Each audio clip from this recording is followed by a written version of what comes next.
Halo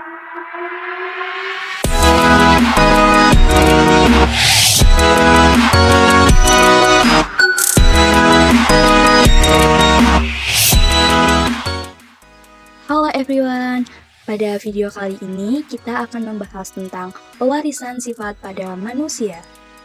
Pada manusia, untuk mempelajari hereditasnya, biasanya menggunakan pedigree atau peta silsilah, yaitu catatan asal-usul seorang mulai dari nenek moyang hingga pada keturunannya. Dari silsilah inilah kita mempelajari sifat-sifat yang diwariskan manusia kepada keturunannya. Apa saja sih sifat-sifat yang diwariskan? Hereditas atau pewarisan sifat pada manusia meliputi 1. Sifat fisik, 2. Jenis kelamin, 3. Penyakit menurun yang diwariskan melalui kromosom dan autosom, dan yang terakhir golongan darah yang dibedakan menjadi 3, yaitu sistem ABO, sistem MM, dan sistem Rhesus. Untuk lebih jelasnya, mari kita simak penjelasan berikut. Sifat pertama yang diwariskan yaitu sifat fisik.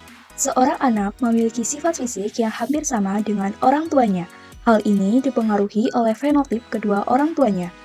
Jenis sifat fisik yang diturunkan yaitu bentuk, warna, dan kondisi rambut, 2. Bentuk dan warna bola mata, 3. Ukuran bibir, 4. Bentuk hidung, 5. Jumlah dan ukuran jari, dan yang terakhir warna kulit. Selanjutnya, sifat kedua yang diwariskan yaitu jenis kelamin. Manusia memiliki 46 kromosom yang terdiri dari 22 pasang kromosom autosom dan 1 pasang kromosom gonosom. Laki-laki memiliki sepasang kromosom gonosom dengan simbol XY, sedangkan perempuan XX. Berdasarkan data tersebut, kromosom gonosom perempuan bersifat homogenetik, sedangkan laki-laki bersifat heterogametik. Laki-laki menghasilkan sperma yang mengandung gamet X dan Y, sedangkan perempuan mengandung sel telur yang mengandung gamet X.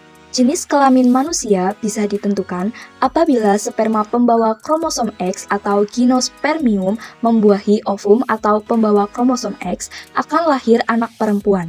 Sedangkan apabila sperma kromosom Y atau androspermium membuahi ovum atau pembawa kromosom X akan lahir anak laki-laki. Sifat ketiga yang diwariskan yaitu penyakit menurun.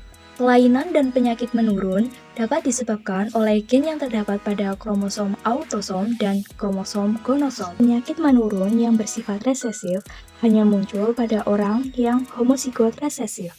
Sedangkan homozigot dominan bersifat normal, dan orang yang heterozigot bersifat normal karir atau pembawa sifat.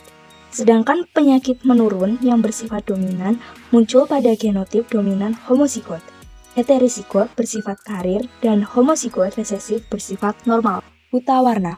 Buta warna dibedakan menjadi dua, yaitu buta warna total yang hanya bisa membedakan warna hitam dan putih. Yang kedua, buta warna sebagian yang terdiri dari deutan, tidak mampu mendeteksi warna hijau, dan protan, tidak mampu mendeteksi warna merah. Buta warna disebabkan oleh gen resesif CP yang terpaut kromosom X. Hemofilia adalah penyakit keturunan yang ditandai dengan darah sukar membeku.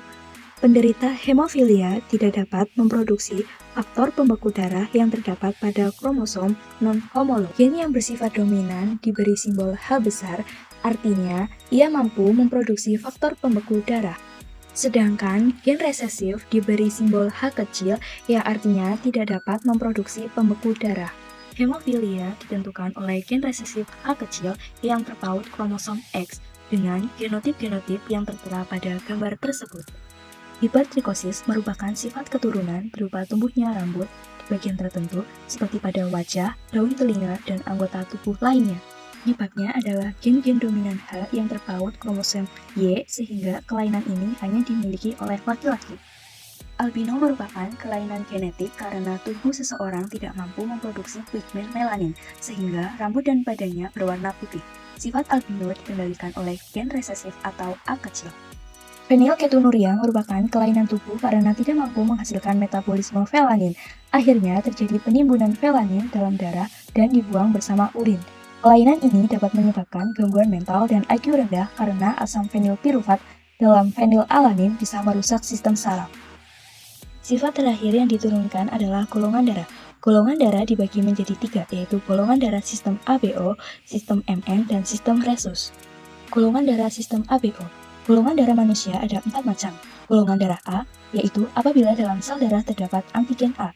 Golongan darah B, yaitu jika dalam sel darah merah terdapat antigen B.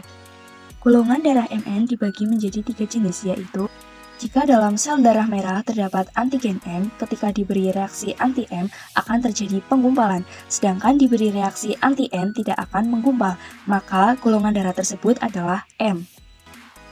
Kedua, jika dalam sel darah merah terdapat antigen M dan N, apabila diberi anti-M dan N akan mengalami penggumpalan, maka golongan darah tersebut adalah MN. Jika dalam sel darah merah terdapat antigen N, lalu diberi anti-M tidak menggumpal, tetapi diberi anti-N akan terjadi penggumpalan, maka golongan darahnya adalah N. Sifat penggolongan darah terakhir adalah sistem rhesus. Rhesus dibagi menjadi 2 macam, yaitu rhesus positif dan rhesus negatif.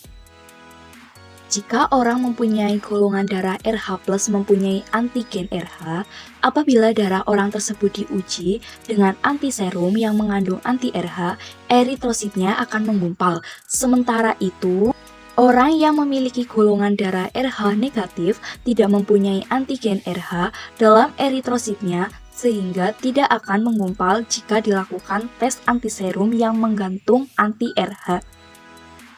Itulah materi pewarisan sifat pada manusia.